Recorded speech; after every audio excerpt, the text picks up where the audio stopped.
queria fazer uma breve introduçãozinha a esse tema e a esse autor.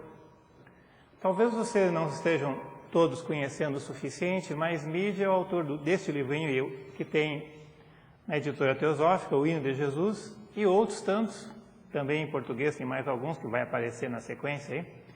É um autor que trabalhou muito com Blavatsky na Inglaterra, na parte intensa, quando Blavatsky vivia em Londres. Na verdade, o meu contato com a obra do Meade ocorreu em dezembro de 1980, quando um senhor, que está o nome dele ali na biblioteca, Lourenço Borges, me apresentou este autor e as obras.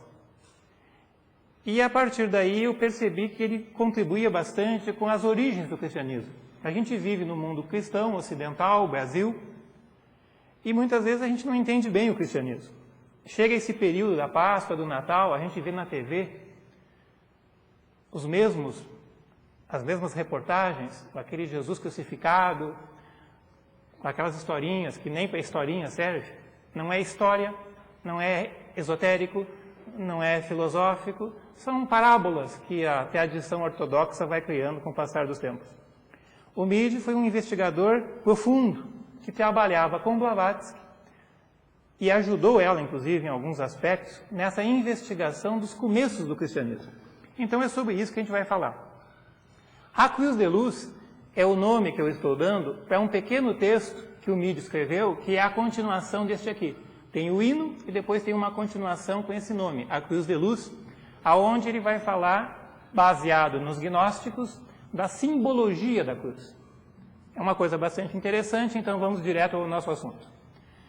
Aí nessa imagem que vocês estão vendo, lá em cima, na esquerda, está o Meade de pé, junto com a Blavatsky e com outro inglês, o Price, que eram colaboradores, trabalhavam junto com ela. Isso aí já é em 1890.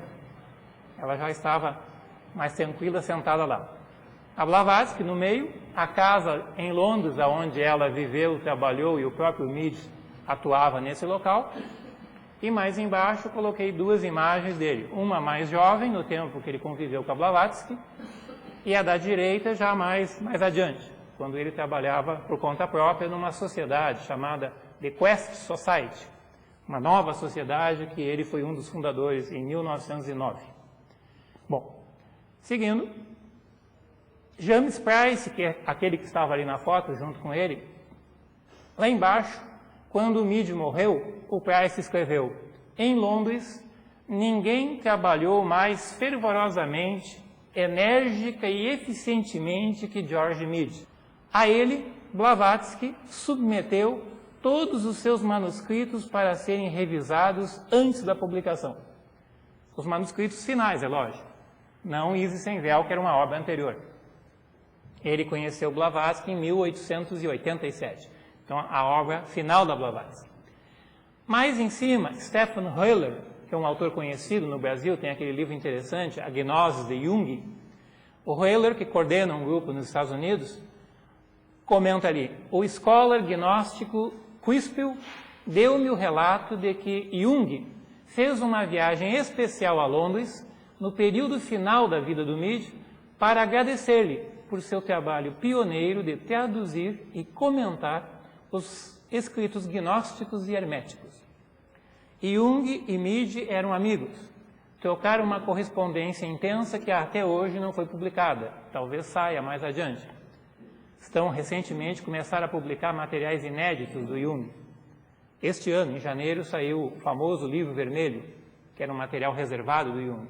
Então espero que mais adiante a correspondência sobre o gnosticismo que o Meade e o Jung trocaram possa aparecer.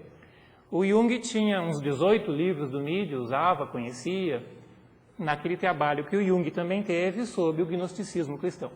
Então, em função do gnosticismo, do cristianismo, trocaram informações. Então, chegando no autor, porque eu vou falar hoje sobre o autor, Meade, a relação dele com o gnosticismo cristão e, finalmente, a simbologia da cruz, a Cruz de Luz.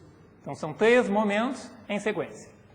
Então, Meade, em 1887, passou a trabalhar com a Blavatsky, em Londres, naquela casa que já apareceu ali a foto, E em 1889 tornou-se o secretário privado dela. Secretário privado no sentido interno, esotérico. Não só cartas, correspondência, mas também nos assuntos mais reservados.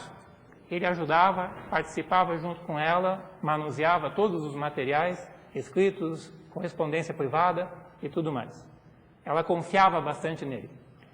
Conta um autor que quando Meade chegou pela primeira vez na sala onde Blavatsky estava, aquela casinha que parece, em Londres, quando ele botou o pé na porta, ela saudou ele e disse: "Pode entrar, meu velho amigo." Só que ele tinha 24 anos. E ele foi chamado por ela o resto da vida de velho. O que significa que ela estava falando da alma e não do corpo. O meu velho amigo, portanto, não era só daquele momento. Meade ajudou ela na edição da Doutrina Secreta, da Voz do Silêncio, atuou na loja Blavatsky, que foi criada em homenagem a ela, trabalhou com a Blavatsky na Sociedade Teosófica Europeia, que aqui no Brasil pouco é conhecida, seção europeia, da qual Blavatsky era presidente e o Meade o secretário. Também, nos artigos, notas sobre o Evangelho de João e comentários à Cristosofia, que Blavatsky depois publica, ele também ajudou na elaboração.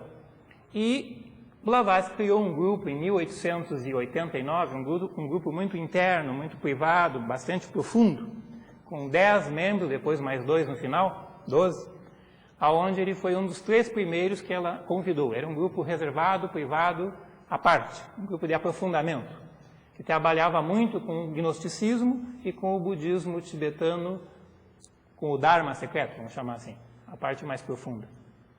No início de maio de 1891, e bem no início, porque Blavatsky morreu no dia 8 de maio, 2, 3 dias antes da morte de Blavatsky, Meade fez um voto na sala deste grupo privado, que tinha uma sala bem reservada.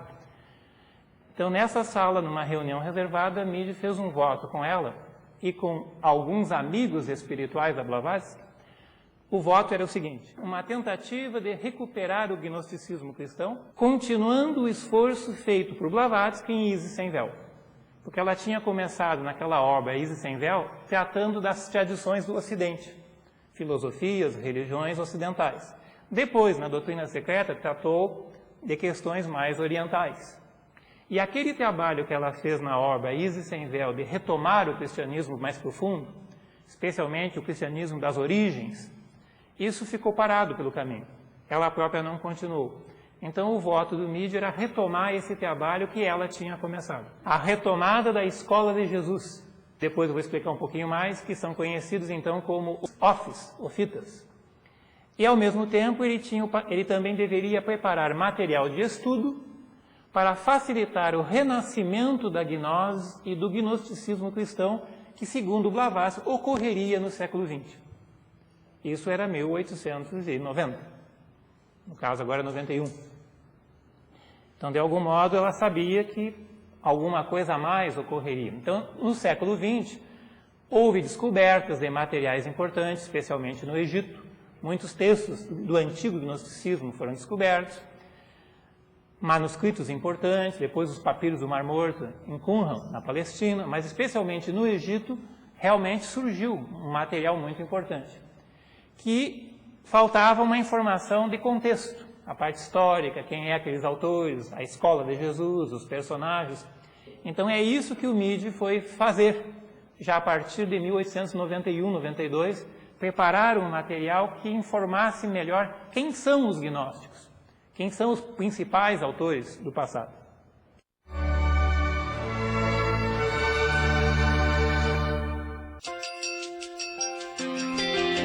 Um gesto pela regulação do clima na Terra.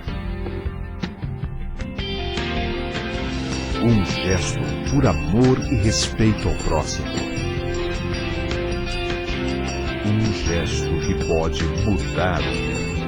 Não há ideologia superior à solidariedade. União Planetária. www.uniãoplanetaria.org.br.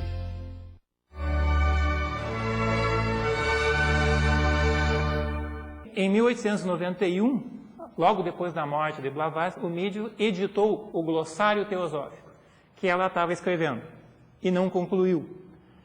Só que ele editou o glossário teosófico original, verdadeiro, que é fino.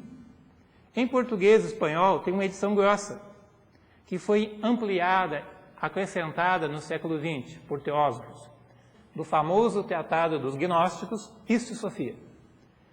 Uma tradução feita inicialmente do latim para o inglês. Mais adiante ele refez essa obra, traduzindo do alemão para o inglês, e não do latim. A edição alemã do século XX era mais adequada. Essa é uma obra importantíssima que divulga o pensamento dos gnósticos. E em 1900, uma outra obra também volumosa e importante, Fragmentos de uma Fé Esquecida, que situava a gnoses, os gnósticos e o movimento filosófico gnosticismo. Quem são os personagens, os principais textos e um apanhado de todos os textos importantes que naquele momento existia. No século XX, mais material apareceu, que o MIDI não conhecia. A biblioteca de Nag Hammadi, no Egito, que é fundamental, não existia.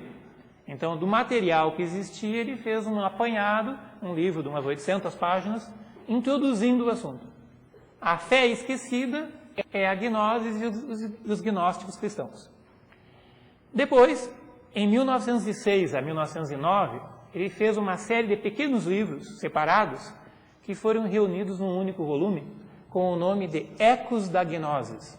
São 11 pequenos tratados traduzidos e comentados relacionados aos gnósticos, aonde inclui o hino de Jesus, inclui a crucificação gnóstica que eu vou comentar, e outros textos importantes. Também ele foi o editor de uma revista que em Londres era conhecida, aqui no Brasil nunca ouvi ninguém falar nela, De Vaham, uma revista teosófica onde respondiam às dúvidas dos membros. Os membros mandavam questões e a revista respondia, sugeria, bibliografia também.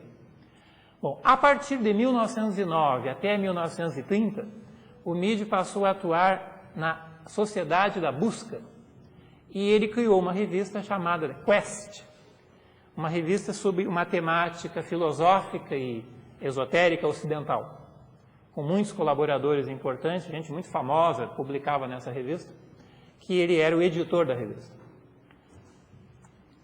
Bom, aqui vou fazer referência então a algumas obras que ele escreveu sobre esse assunto. Ele tem outras obras importantes de outros assuntos.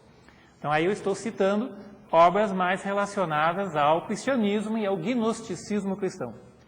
Em 1992, Simão o Mago, o grande discípulo de João Batista e também discípulo de Jesus, um famoso pensador antigo. Em 1896, então, a primeira edição de Teosofia, Fragmentos de uma Fé Esquecida já foi referida, Hermes Trismegisto, são 3 volumes, com a tradução do Corpus Herméticos e comentários importantes.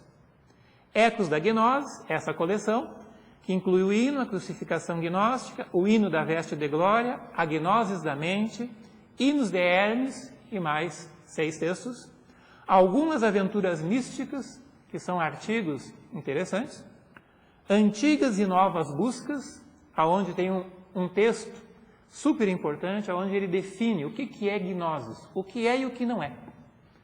A antiga gnosis e o movimento antigo chamado gnosticismo. Esse título, O que é gnosis, alguns anos atrás eu publiquei nesse livro aqui, A Gnosis Viva do Cristianismo Primitivo. Depois, mais ao final da vida do MIDI, ele trabalhou também com o João Batista e publicou o livro O Gnóstico João Batista. Um livro muito interessante, mostrando a relação dos seguidores do João Batista, os mandeanos, com os essênios e depois, mais adiante, com os maniqueus, o maniqueísmo. Então, fazendo a relação essênios, mandeanos, maniqueus. E mostrando que o João Batista, além de pregar no deserto, nas margens do Rio Jordão, ele vivia na comunidade de Qumran e foi o sucessor do mestre da retidão dos essênios.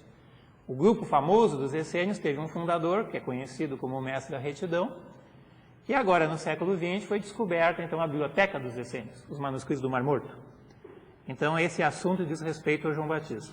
E o último texto, a dança sagrada no cristianismo. Os gnósticos ossitas são os verdadeiros cristãos primitivos. o núcleo original da escola de Jesus na Galileia. Jesus viveu entre os essênios, depois ele sai dos essênios, volta para a Galileia, sua terra natal, e lá na Galileia ele cria uma pequena escola, restrita, reservada e avançada, que foi conhecida como a Escola de Jesus ou a Escola dos Ofitas. Já explico por que esse nome um pouquinho depois. Essa escola era derivada dos nazarenos. Nazarenos, essênios, gnósticos. É uma tradição que vai em sequência. Os nazarenos, os iniciados nazares, e Jesus, um verdadeiro nazareno. Daí depois a Bíblia mexeu e transformou de Nazaré. Era Jesus o Nazareno, que depois ficou então como se fosse de Nazaré. Na verdade, nem existia Nazaré no tempo que ele nasceu.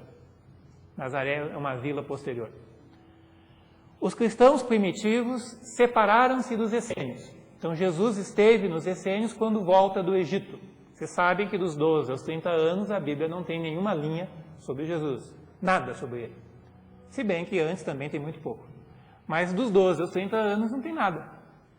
É o tempo que ele esteve fazendo um estudo, uma vivência, um retiro de 18 anos. Em Alexandria e no Alto Egito. Luxor, Tebas e outras regiões, Heliópolis, e especialmente um bom tempo na região de Alexandria, onde foi criada uma filial dos essênios, os terapeutas. Então aí nós temos a relação essênios e terapeutas e esse tempo que Jesus esteve no Egito. No Egito é super conhecido hoje. Se vocês um dia visitarem o Egito, qualquer turista fica sabendo que Jesus esteve, aonde esteve, tem os mapas, tem os desenhos, as cidades que ele andou, a peregrinação que ele fez. É super conhecido esse assunto. Mas depois, então, isso ficou um pouco esquecido e a ortodoxia oficial, as igrejas oficiais, perseguiram os gnósticos, mas Blavatsky fala que a gnose, baseada na ciência secreta, ainda vive e algum dia iria reaparecer.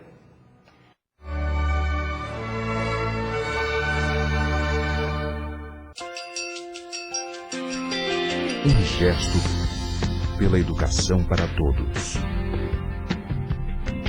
Um gesto por amor e respeito ao próximo.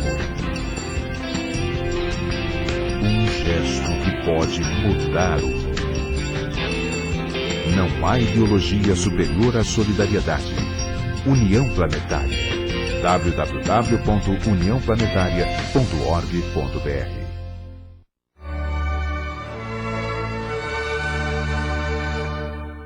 Num outro texto dela, O Caráter Esotérico dos Evangelhos, Meade também leu com muita atenção e deu mais algumas boas informações. Os primitivos ensinamentos de Jesus só puderam ser descobertos nos ensinamentos gnósticos. A nobre filosofia da religião-sabedoria. Religião-sabedoria é um termo que a Blavatsky usava para falar dessa tradição antiga, que vinha dos antigos sábios caldeus, babilônicos e também do Oriente. Os gnósticos são, então, os inspiradores do cristianismo primitivo. Todo o iniciado na antiga gnose conhecia muito bem o valor de cada palavra da linguagem mistério. Sobre isso, eu até recomendo, se alguém quiser aprofundar um pouco, o livro do Hodgson, A Sabedoria Oculta na Bíblia Sagrada, onde ele começa no início falando dessa linguagem simbólica, a linguagem dos mistérios, e que a gente não pode tomar ao pé da letra num livro religioso. Seja a Bíblia, seja o Antigo Testamento, o Novo, qualquer livro, o Alcorão, você tem que saber que é uma linguagem simbólica. Diz ele, esse método de escrever é conhecido como a linguagem sagrada, ou de mistério, que foi inventada pelos sábios da antiguidade com a finalidade de revelar uma sabedoria espiritual profunda, que pode conferir informação e poderes teúrgicos àqueles que a conhecem. Então, o que o Hodgson está falando? Que a gente precisaria saber ler a Bíblia, fazendo uma hermenêutica, uma interpretação, e especialmente levando em conta que quem escreveu o texto não está falando de história, está falando de simbolismo, incluindo a crucificação. Era um simbolismo dos gnósticos que depois foi redigido de uma forma mais oficial, ao pé da letra, e o que era simbólico virou uma suposta história, uma pseudo-história. Há algumas referências importantes que na sequência eu faço aqui para vocês sobre isso. Então, por isso que a gente precisa recuperar o simbolismo, a mística da crucificação, o logo solar crucificado na matéria, no universo, e não apenas um ser humano, mas a energia da vida universal. É dito que a palavra Christus e tudo o que significa também foram os gnósticos que usaram esse termo. Vocês lembram que Paulo, nas suas cartas, diz: Christus em vós é a esperança de glória, a única esperança de glória. Christos, não Jesus. Os textos antigos escreviam Jesus, vírgula, o Christos, Christos em grego. O que era uma qualidade, um aposto, a qualidade espiritual, o espírito universal que vive em cada um de nós, depois virou nome. Mas os gnósticos que inventaram esse termo, inventaram na verdade não, eles repetiram um termo que já existia no século V na Grécia Antiga, 5 AC. Então, a ideia do Christus, a vida, o espírito que vive no coração do homem, o Atma da Vedanta, dos Upanishads. Christus, Atma, Alaya, que vive, era o grande segredo que os gnósticos tinham, que Deus, o Espírito Universal, vive na alma, no coração de todos os seres. Portanto, todos nós somos filhos de Deus, não apenas um. Então, o Midi dizia, gnose é uma busca, a busca da natureza espiritual. O conhecimento gnóstico não é conhecimento, é a intuição da mente verdadeira ou espiritual. A apreensão imediata, a clara percepção da realidade. É um insight, uma profunda intuição. Então, essa ideia os gnósticos estão usando pensando em Pitágoras, pensando em Platão. A busca da sabedoria, filosofia, o amor à sabedoria, a busca da verdade. Então, a palavra gnose tem uma relação com a ideia da sabedoria que os filósofos antigos buscavam. A busca da sabedoria viva. Então, gnoses, a compreensão direta, a compreensão clara. E por isso esse nome, então, foi usado para os filósofos cristãos. Os primeiros pensadores cristãos também eram filósofos. Então, os filósofos cristãos buscavam a sabedoria e foram chamados de gnósticos. E quem usou esse nome foi Jesus, está aqui embaixo. Um hino dos gnósticos, um hino ofita, apresenta Jesus dizendo: aos segredos da sagrada senda darei o nome de gnoses e os transmitirei para eles, para esse grupo que Jesus criou, para a sua escola. Havia o grupo interno e havia o ensinamento de parábolas. A Bíblia sempre diz isso. Jesus falava parábolas, transmitia seu ensinamento por parábolas. Mas aos perfeitos, entre aspas, aos perfeitos vos revelo os mistérios do reino de Deus. Na Bíblia isso não se encontra. Onde estão esses mistérios e quem são os perfeitos? Perfeitos não eram seres perfeitos, era o nome do terceiro nível da escola. Como Pitágoras tinha uma escola com 3 níveis, Jesus também tinha. O terceiro nível da sua escola era chamada os perfeitos. E Paulo repete isso. E esses perfeitos são os gnósticos. Então, os ensinamentos mais profundos, mais internos, só se pode encontrar nos textos originais e antigos do século I AC e I BC e II DC, lá que estará. Então, muitas vezes a gente vê alguns autores falando em cristianismo esotérico, cristianismo primitivo, mas aonde encontra-se isso? Só tem uma maneira, você tem que descobrir os apócrifos. Os evangelhos apócrifos, os evangelhos gnósticos, os textos mais antigos, que agora, no século XX, vieram tudo à tona. Então, Jesus também falou nisso. E no Egito, no Corpus Herméticos, está escrito: procura um guia para levar-te aos portais da gnosis, onde brilha a clara luz. É o caminho que leva ao alto da montanha. Então, gnose é aquela coisa mais profunda, aquela sabedoria mais interna. Aqui eu só resumi nessa página que eu estou mostrando para vocês aí. O gnosticismo é uma tradição filosófica religiosa da Galileia. A gnosis é a busca da sabedoria, a intuição que conduz à direta compreensão da verdade. E aí, juntando informações do Midi e da Blavatsky, eu juntei para chamar a atenção. Então, quem são ofitas? Nome dos primeiros gnósticos da escola de Jesus na Galileia. No Egito, eles são chamados de setianos, a raça de Sete. Setianos e ofitas são os mesmos. Ofis é a serpente gnóstica, só que significa a sabedoria suprema. Por favor, não tem nada a ver com Kundalini. Se vocês encontrarem um livro falando que os gnósticos despertavam a Kundalini, não são dos gnósticos que seguiam Jesus. É uma outra linha, uma outra mão, um outro caminho. Os gnósticos antigos não mexiam em chakras, muito menos em Kundalini.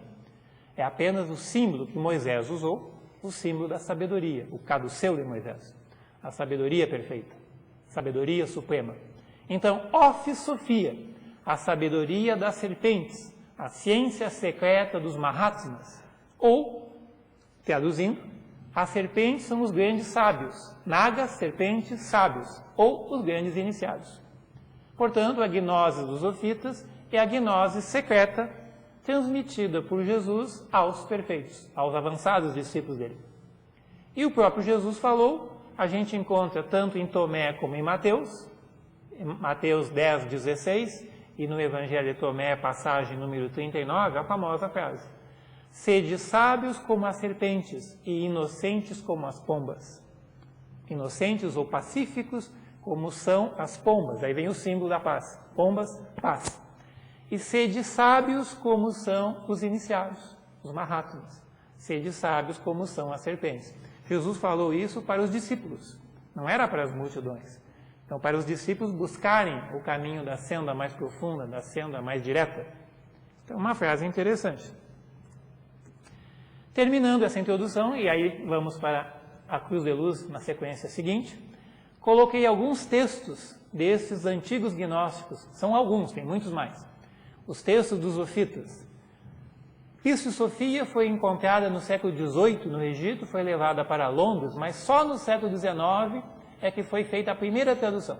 E no século XX, 1945, foi encontrada a biblioteca de Nag Hammadi. Nag Hammadi é uma cidade na beira do Nilo, onde encontraram alguns livros antigos.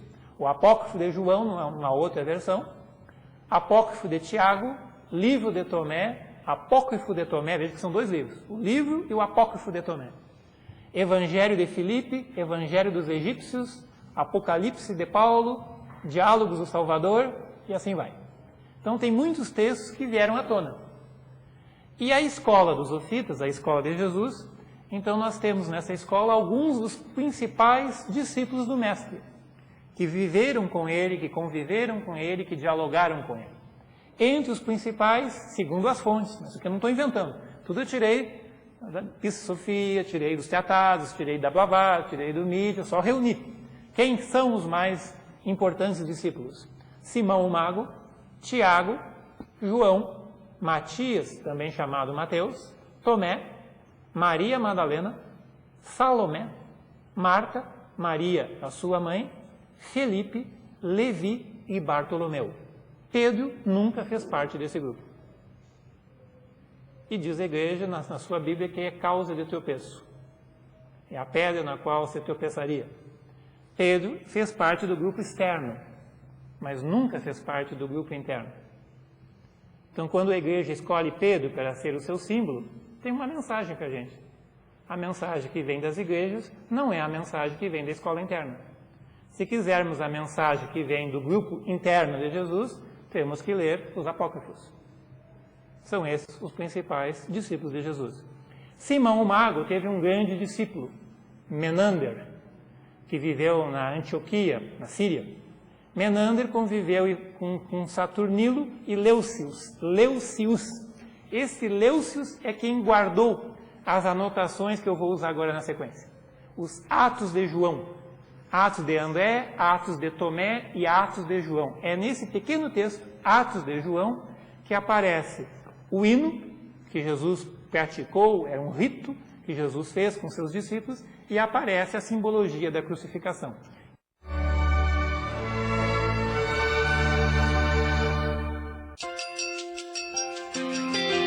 Um gesto pela saúde e nutrição das nossas crianças. Um gesto por amor e respeito ao próximo. Um gesto que pode mudar o mundo. Não há ideologia superior à solidariedade. União Planetária. www.uniãoplanetaria.org.br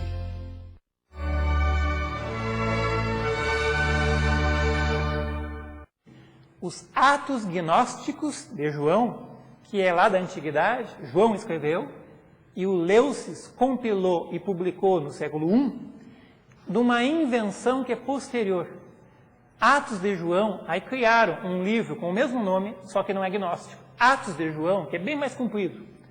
João viajando para Éfeso, João destruindo um templo grego, João fazendo catequese, João convertendo, mas esse João é um João que a teologia inventou. O João, discípulo de Jesus, tinha viajado para o Egito, e do Egito, acompanhando Arimateia, e o grupo dos discípulos de Jesus, viajaram para a Gália. O cristianismo celta, o cristianismo que chegou na Bretanha, tem a ver com não apenas com Santiago indo da França para a Espanha, mas também tem a ver com João, que nunca esteve em Éfeso, e foi viver na Gália e na Bretanha, e isso tem amplas informações sobre isso. Os Atos Gnósticos de João têm a parte A e a parte B. Na parte A tem um pequeno hino, que é um rito que Jesus oficia. Tem uma pequena invocação, tem algumas frases que são repetidas e fecha de novo com uma nova invocação. Logo depois é dito então que os discípulos se recolhem, sobem para o Monte das Oliveiras, simbolicamente. Não tem nenhuma montanha na Galileia, só tem montes.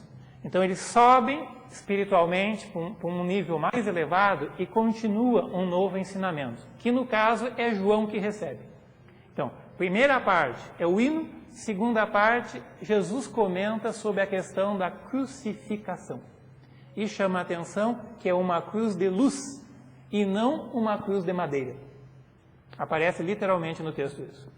É bom chamarmos a atenção que Agostinho, o famoso Agostinho, que não era muito santo, mas é famoso, disse: o hino do Senhor, por ele cantado em segredo aos discípulos. Pois está dito no Evangelho, e após haver cantado um hino, ele subiu a montanha. Este hino não foi incluído no cânone devido àqueles que pensam de acordo consigo mesmo. Esses são os gnósticos. Não foi colocado no cânone porque os gnósticos usavam muito esse texto, o hino. Aí na hora que fizeram o cânone, deixaram de fora.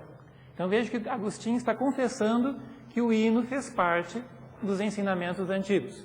Mateus fala a mesma coisa, Marcos fala a mesma coisa. Após cantar um hino, eles saíram em direção ao Monte das Oliveiras. Então esse hino é a primeira parte. A cruz de luz é a continuação. Uma cruz que vai do chão da terra até o céu. Uma cruz que é luminosa. Uma cruz que tem a multidão embaixo e lá no alto só os perfeitos.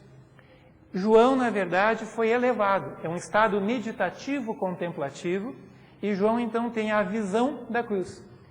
E ouve o ensinamento do seu guru, do seu tutor, do seu mestre. No primeiro momento, João se recolhe, triste com a morte de Jesus, que foi séria, que foi grave, que foi complicada, mas não foi um pouco diferente da versão tradicional. E após ter dançado conosco é o hino. O Senhor se foi. E nós nos afastamos, cada um para o seu lado. Eu, embora o tenha visto sofrer o início de sua paixão, não pude permanecer até o fim, mas me recolhi ao Monte das Oliveiras. Então João está lá, quieto, sozinho e recolhido. E quando ele foi enforcado ou pendurado na árvore da cruz, na 6ª hora do dia, meio-dia, as trevas cobriram toda a terra. Simbolicamente, houve uma escuridão, porque um mestre da luz estava perdendo a sua vida. Porque as forças das trevas estavam destruindo um ser da luz. O velho combate que os essênios falavam, luz e trevas, os filhos da luz, os filhos das trevas, e um tremendo combate que aconteceu. Ele fala que houve uma morte e que depois da morte Jesus foi pendurado na árvore da cruz. Se alguém é pendurado numa árvore, dá um formato semelhante a alguém numa cruz. A árvore tem um tronco, tem galhos. Aí vem o assunto em si. Aí o João continua. Meu Senhor, Jesus, permanecendo no meio da caverna. Caverna é a coisa, é o lugar, o espaço onde a luz se mostra. Então está falando de algo interior. Permanecendo no meio da caverna, preencheu-a toda de luz e disse: João, para a multidão lá embaixo, a Jerusalém terrestre, Eu estou sendo crucificado, aparentemente. Mas para ti agora eu falo. Dá ouvidos ao que eu vou dizer. Fui eu que ordenei à tua mente, ao teu coração, que subistes a esta montanha, para que pudesses ouvir o que um discípulo deve aprender do seu mestre. E assim falando, ele mostrou-me uma cruz de luz, erguida, firmemente, de pé. E em torno dela havia uma vasta multidão, a humanidade terrestre. E na cruz, dentro da cruz, uma outra multidão que não tinha forma. Multidão de seres sem corpos, que estão do outro lado. Uma multidão terrestre e uma multidão de seres humanos sem corpos no outro lado. E eu contemplei o próprio Mestre além da cruz, não tendo forma, mas apenas uma espécie de voz que dizia: João, alguém deve ouvir estas coisas. Esta cruz de luz é por mim chamada de Logos, aquela palavra grega que João usa, por coincidência o João usa no quarto evangelho, a luz do mundo, a luz que vem ao mundo, Logos. Esta cruz é Logos, é mente, é Christos, é portal, é caminho, sopro, semente, ressurreição, Pai, Espírito, verdade, vida, graça e outras coisas. Estas coisas são assim denominadas no que se refere aos homens. Portanto, Jesus está falando que é um simbolismo. É o símbolo da ressurreição, é um símbolo de luz, é um símbolo de vida, e assim vai. E a própria crucificação do Logos que se manifesta no universo. Esta cruz tem sido o meio de cruz iluminar todas as coisas, pelo Logos. Mas essa não é uma cruz de madeira. Esse textinho aqui é do ano 40 e poucos do século I, supostamente original. Mas esta não é uma cruz de madeira. A multidão em torno da cruz é a natureza inferior. Quando a natureza superior for elevada, então tu aqui no caso é o João, te transformarás nela, natureza superior, e não mais serás o que és agora, mas estará acima deles a multidão. Como eu, Jesus, estou agora. Ele está dizendo que o João tinha que seguir o mesmo caminho e fazer o seu avanço na senda. Não te prende aos muitos e dá pouca atenção àqueles que estão desprovidos do mistério. Mistério é o ensinamento interno, a simbologia profunda, o ensinamento que a escola recebia. Os muitos, os que estão do lado de fora, os profanos. Não te prende a eles. Aquela paixão que mostrei a ti e aos outros dançando, o pequeno rito chamado hino, quero que seja proclamado como um mistério, ou proclamado um mistério, um ensinamento reservado. Por isso, não era tão divulgado na antiguidade. O que sou, isto somente eu sei, e ninguém mais. Compreende em mim o tormento de um Logos. O Logos que vem a vida universal que se manifesta na matéria. E tendo dito tais coisas a mim, foi elevado. Se recolheu, se retirou.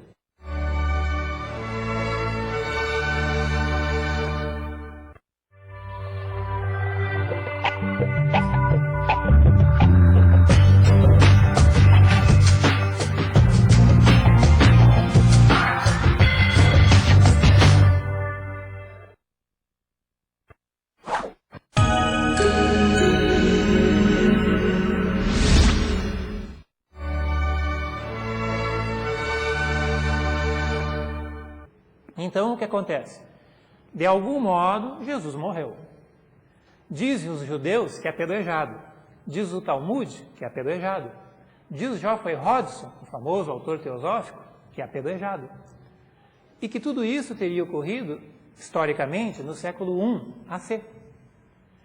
Pois já faz alguns anos que se tem essa ideia que a data, o nosso calendário está um pouco errado. E que Jesus teria vivido um tempo anterior. Começou se falando 4 AC, 7 AC, 12 AC, 15 AC, e com a descoberta dos manuscritos do Mar Morto, que os testes de carbono 14, estudos linguísticos, uma série de material, aonde João Batista aparece claramente, aquele material é do começo do século I AC até o meio do século I AC. E é totalmente claro e evidente que João Batista viveu lá nos inícios do século I AC. Se Jesus conviveu com ele e foi batizado por ele no Mar Morto, no Rio Jordão, supõe-se que tenha que ter vivido no mesmo século. Tendo Jesus vivendo nos essênios e tendo escrito e ensinado dentro dos essênios, há uma série de informações que concordam com o Talmud e concordam com as pesquisas que o Geoffrey Hodgson fez. Eu tenho aqui, depois eu faço referência a um livrinho onde o Geoffrey Hodgson investigou, sozinho, o assunto da época de Jesus. Então, para quem estuda com mais profundidade, hoje está bem razoável, para não dizer quase que definitivo, que Jesus nasceu, viveu e morreu no século I AC. A história dos 33 anos também é simbólica.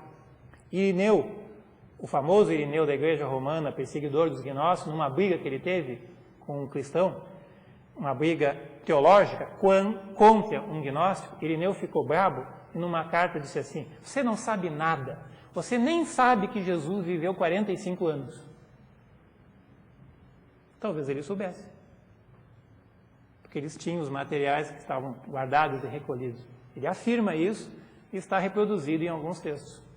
Então tem algumas coisas, além de Marrakech, que os cristãos ainda não estudaram direito, e a sociedade teosófica, que teoricamente deveria estudar as religiões e as filosofias do planeta, poderia, já que estamos no Brasil e no mundo ocidental, aprofundar um pouco isso. Conhecer um pouco mais a tradição cristã, os ensinamentos, a filosofia de Jesus, a escola e as outras religiões, com certeza, do Oriente, hinduísmo, islamismo e tudo mais. Mas há um universo disponível para a gente conhecer que somente esses textos mais antigos vão nos ajudar. O Evangelho de Filipe se refere que Jesus também foi enforcado na árvore que o pai dele havia plantado. Aqui uma simbologia também. O Apocalipse sem título diz que a fonte da cruz é o Logos, que nenhum homem ou homem algum pode compreender. O Evangelho dos Egípcios, descoberto no Egito, agora no século XX, diz: o Logos é simbolizado por um tronco reto. A peça cruzada é considerada como representando a natureza humana. A luz que vem do alto e na horizontal o homem, a natureza humana. E naquele famoso desenho do Leonardo da Vinci, o homem de pé com os braços abertos, formando uma cruz. E os antigos Rosa-Cruzes alquimistas do século XVI e XVII, quando faziam o seu símbolo, colocavam uma cruz e a rosa no centro da cruz. Uma cruz com uma rosa no centro. Aquela rosa significando o coração. E dentro da rosa um diamante.